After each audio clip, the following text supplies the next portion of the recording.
So if you had, I mean, I Mhm. know your book is wide sweeping and there's probably a lot of great advice in there, but if you had to just give, one little tidbit that you have in that book, some bit of wisdom that you learned along the way, putting that book together, what would that be? So I'll go with kind of there's a overarching theme, and then there's also a pretty cool anecdote that I won't tell all of because the guy tells it way better and as Yeah, he it's presents it, but absolutely. it's really cool. But the overarching theme is just as alpha males who were interested in martial arts, internalizing that permission to walk away from a challenge for a fight, which is very, very, very hard for a lot of us. To really understand that if there's some guy on the bus who's being loud and obnoxious and calling you out, saying filthy things about your spouse, there's a part of us because of many aspects of our culture, some of which are good and just often misapplied, that would find it very, very difficult not to walk up to that guy and pop him right in the snout. But is that really how we take care of our families? I mean, we're talking about a guy could have a knife, and maybe we can deal with a knife, maybe we can't. Right? Knives are scary, even for highly advanced martial artists. If you talk to an advanced martial artist who's not afraid of knives, you're talking to somebody who's fibbing about their martial arts skills.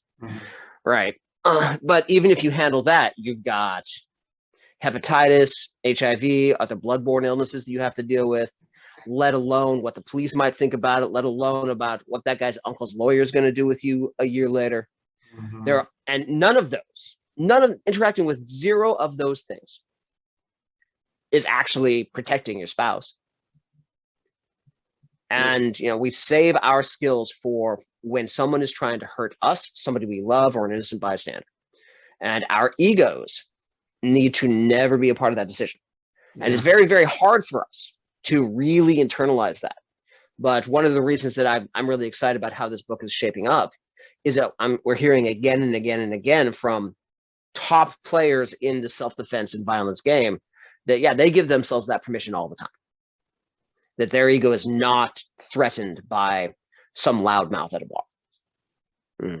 It's ugly. Fighting is ugly, and I think it gets the wrong appearance with movies and stuff like that. Like, oh, it's going to be a few simple kicks and the person's down, and you'll just be able to brush your hands off and walk away and you'll be a hero. But that's not how it works.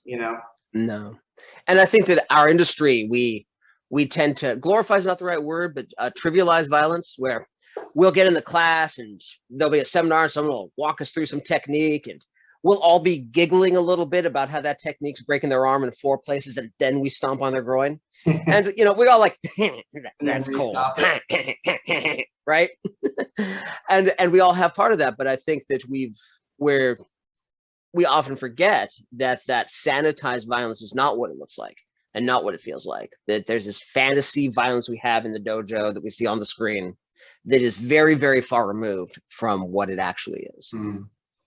And there are also people who know real violence and like that, and that's wrong too. Yeah. I've met a lot of people like that. When I started traditional martial arts when I was, 5, and then when I was 15, I started getting more mixed martial arts. And by the time I was in college, I was deep into mixed martial arts, and I would train a lot of really seedy fight gyms with characters who had no right knowing the skills that they knew, and were very capable fighters, but we're not making the world a better place by having those skills. So, and it is absolutely our responsibility to, the Spider-Man was right. Great with the great power comes great responsibility.